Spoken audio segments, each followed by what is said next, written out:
Décembre 1943. C'est la guerre, un froid glacial. J'ose venir au monde, pointer mon nez.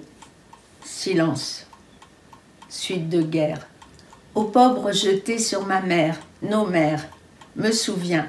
Elle met un foulard, caché qu'elle a été tondue, traînée dans la rue, encadrée par les forces de l'ordre. Quel ordre? Traitée de pute à boche. Je participe. Une plaque sans cheveux, alopécie. Je me fais une promesse. Souviens-toi, tu comprendras. Fille d'amours interdites. Qui est mon père? Premier amour de ma mère, 16 ans. S'ensuit déménagement, errance. Je lis, j'écris très vite. Je veux comprendre. Sans école, j'irai plus tard. J'ai été plus ou moins cachée. Enfant, mémorial vivant, témoin. Les mères ne peuvent oublier. Moi, enfant du péché, au nom de la morale, laquelle? Celle des hommes qui se vengent sur elle. Le temps passe. Comment briser la chape de plomb qui s'abat? Qui est mon père? Personne ne parle, ni les mères, ni les familles, et surtout pas la société. Double refoulement.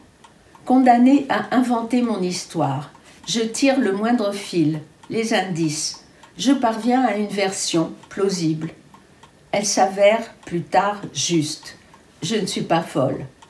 1956. Hiroshima, mon amour. Le film me sauve. Cette histoire, enfin, devient publique, s'ouvre. Merci Marguerite Duras et Alain Resnais. Ne suis pas la seule bâtarde d'Allemand. Finissons par toutes et tous nous retrouver. Association. Enfin, du nous. On parle, on parle, on parle. Ça va beaucoup mieux. Les femmes et les enfants, monnaie d'échange dans les guerres. Cela prend beaucoup d'énergie, de souffrance. C'est maintenant apaisé. J'ai pu vous raconter l'histoire.